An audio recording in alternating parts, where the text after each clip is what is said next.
Sheikah, what's going on, bitch? Girl, as you can see, I'm doing this shit on my laptop, girl. I told y'all my ass is moving. I'm getting the fuck up out of here next week on the 11th, girl. Embarking on a new adventure. First and foremost, before I do this video, please make sure you subscribe, like, comment, share. You have my permission to share any of my videos. But girl, I really want to spend a little time, not a lot, a little time talking about surviving R. Kelly. I saw the ones that came on the previous nights, and then I saw the ones from last night. So I'm just gonna merge the two in together. I think they're concluding it tonight. But girl, this is what I really want to say about this shit. Oh, and shouts out to my background music, girl. Life Jennings, hypothetically. The instrumental girl, shouts out to him. But listen, y'all, and listen, this ain't gonna be no funny video. This ain't gonna be me really going in and letting have.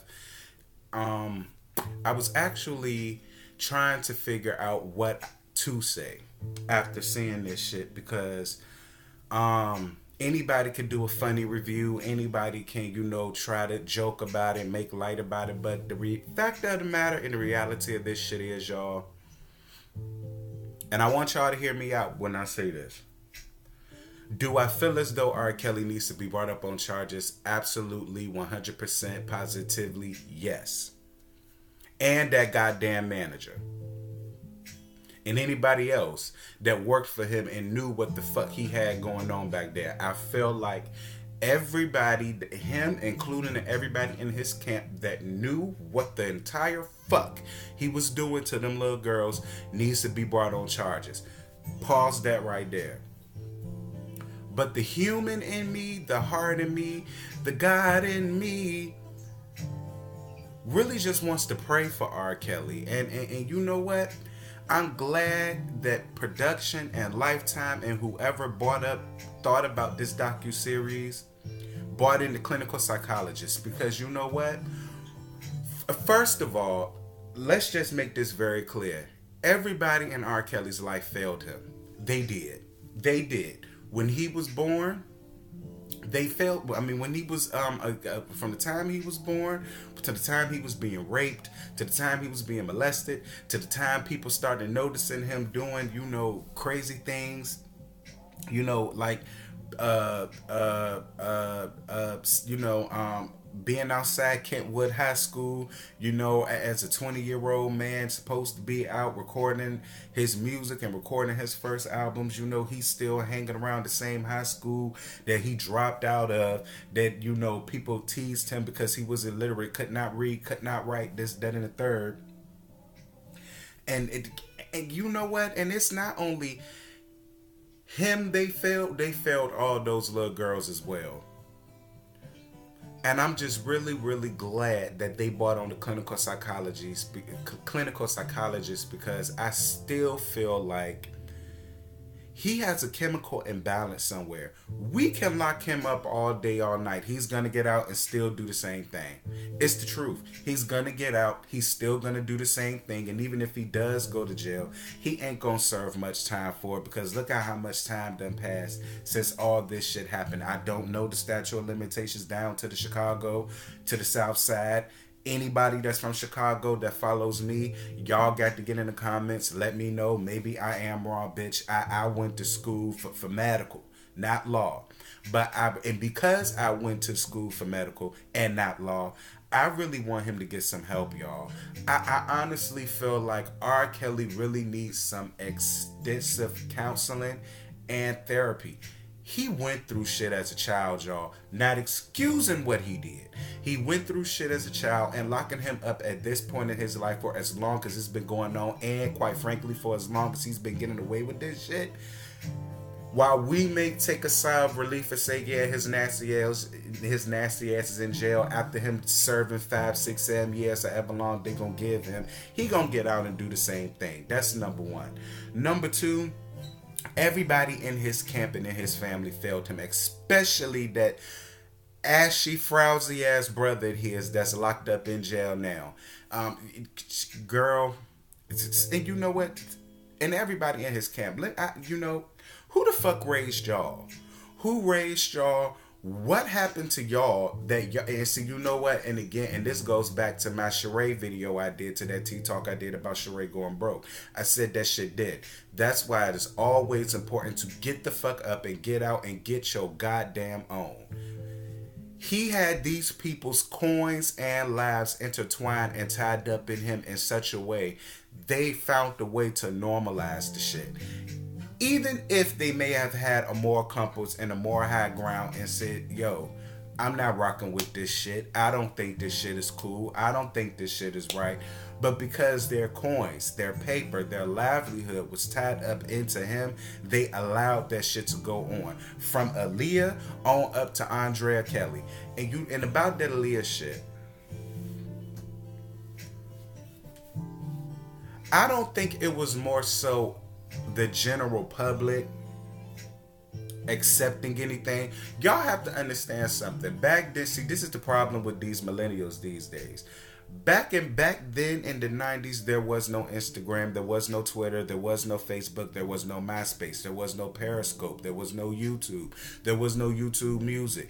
There wasn't anything of technology then that we have now, which would have made it, which is why it was so much easier for artists back then to get away with a lot of fuck shit, to get away with a lot of the things that they did in their personal lives, because they did not have social media following them around and giving the fans a chance of seeing them on their downtime and the things that they have going on outside of the music that we love, outside of the tours that we love to see, outside of the music videos that we watched back in the day. So of course, when we were younger, watching videos sold and seeing them together, to us in our minds, we're not saying, oh, he fucking her, he's doing this to her, he's doing that to her. I mean, did it look a little... Now looking at it, now that we're grown, now that we're all adults, now that our brains have matured enough to understand what the fuck is going on with his life and in the music industry, now it's like, oh my God. But back then, looking at it, it's easy to turn a blind eye to the shit. You know what I'm saying? Aaliyah's parents, y'all failed Aaliyah too. Because there's just no way in the entire holy hell I would ever find it or deem it appropriate or okay to allow my 15, 16, 14, 18, whatever type of teenage kid being in the studio all day, all night with a rusty ass 27-year-old grown ass man. You understand what I'm saying? I'm not in no way, shape, or form suggesting that they sacrificed Aaliyah for that, to get her to where she was before she tragically passed. I'm not saying that. Some people can say that. And to the general public, and if you look at it and you look at, the things that we hear nowadays, how people are on this Illuminati plan, and they sacrifice this child, they sacrifice that child, that brother.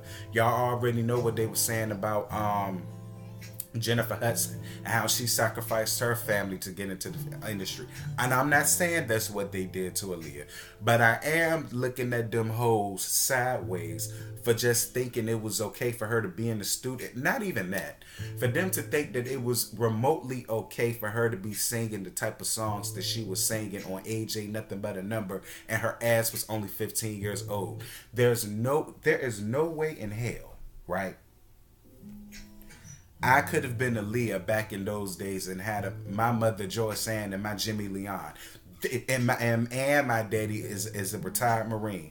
There was no fucking way he would have ever allowed that shit to go down that way. But I guess it's true what they say, when money talk, bullshit walks. I don't know. I'm not trying to nail her parents to the cross. I'm trying to be as respectful to her parents out of respect for Aaliyah. But I'm side-eyeing y'all. I am. I'm side-eyeing y'all. And I'm also side-eyeing all the rest of these little girls' parents who thought that it was okay for them to be chilling around with R. Kelly in the studio with him, other grown-ass men, I mean, like I remember when I had to be in the house at a certain time. If when I was in high school, the only time that I was away from my house like that, or I did not have to report home, is because I had band practice, a class meeting, a SCA meeting. You know what I'm saying? Choir rehearsal, praise dance rehearsal. You know what I'm saying? I had freedom, but my parents still kept up with me and what I had going on. I still had to check in. Hey, hello, I'm good, y'all. I'm here doing this. I'm here doing that. Like, where in the hell was y'all parents? Or was they so much in need of the money, so much in need of the funds that they was just like, well, he's helping her. He's gonna help us all move up, live a better life. And while I get it, it's still just like, as a parent, I don't think that I could have ever done some shit like that. That's just all I'm saying. So then we're gonna move on to, how he took advantage of Sparkle's niece in the infamous video. Now listen, I'm not gonna lie to y'all. Y'all remember back in the day when we used to have to download music to our goddamn desktops? And how most of the time when you could do shit like that, we had a software called LimeWire. Y'all remember LimeWire, girl? And I remember being on LimeWire, and I figured out, oh shit, you could get movies up here. And I never forget, I had the Kim Kardashian sex tape, and I saw the R. Kelly sex tape.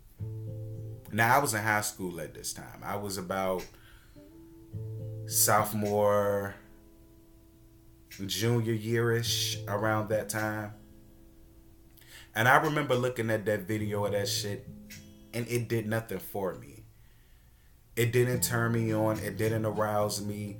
If anything, it kind of made me upset, because for me, and even me then, I knew that shit was fucked up. Not to mention, when you saw the girl, she had barrettes in her hair. I remember that distinctly.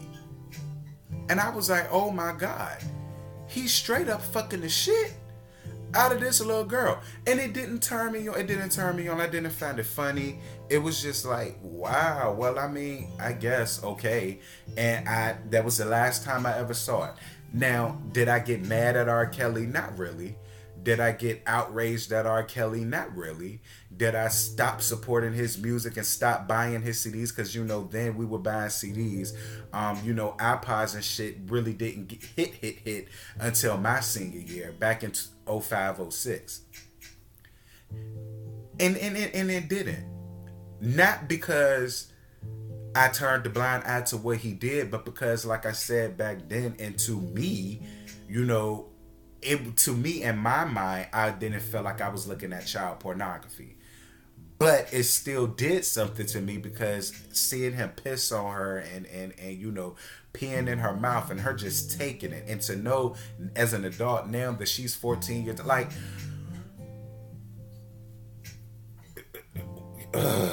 y'all, it's such a sticky subject to talk about, and I'm trying to watch what I say, because it's such a sensitive topic. But I don't know, y'all. Anyway,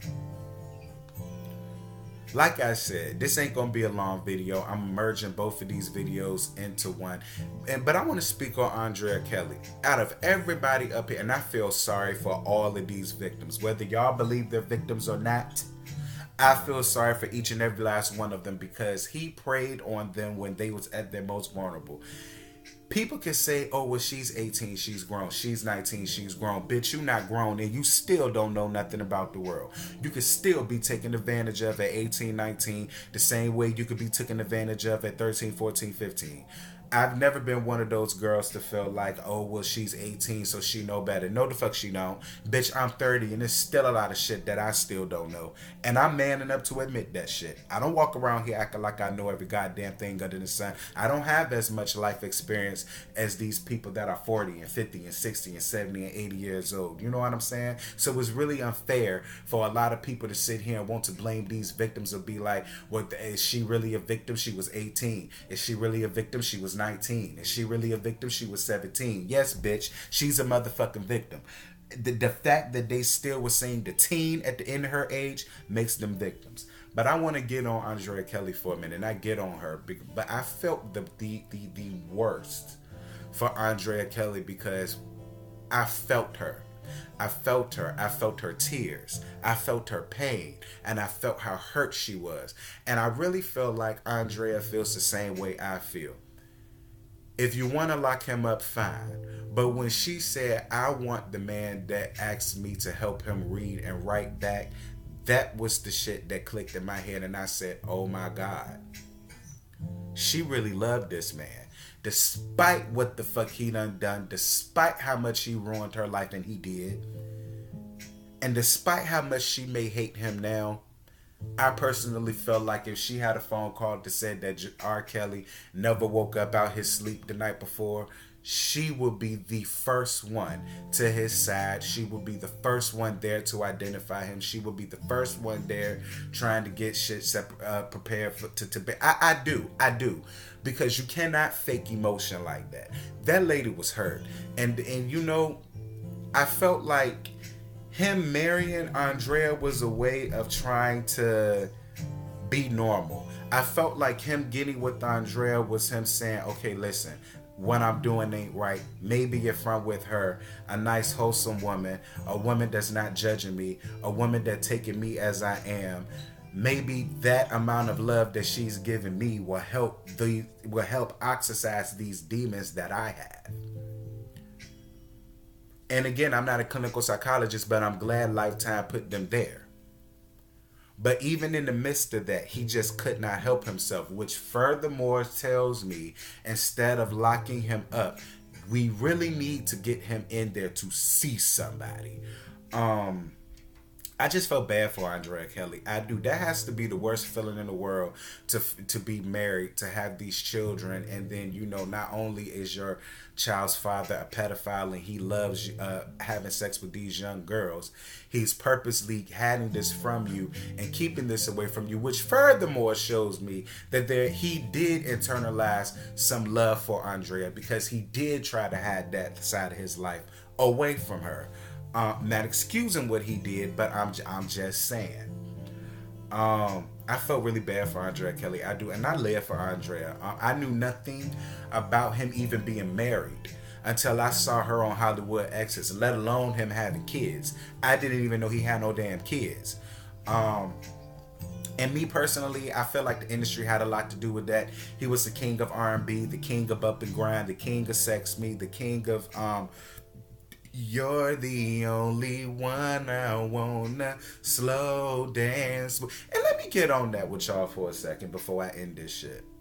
Ooh, we can't end it. I gotta get on Sparkle and then we gonna end it. But let me ask y'all this first.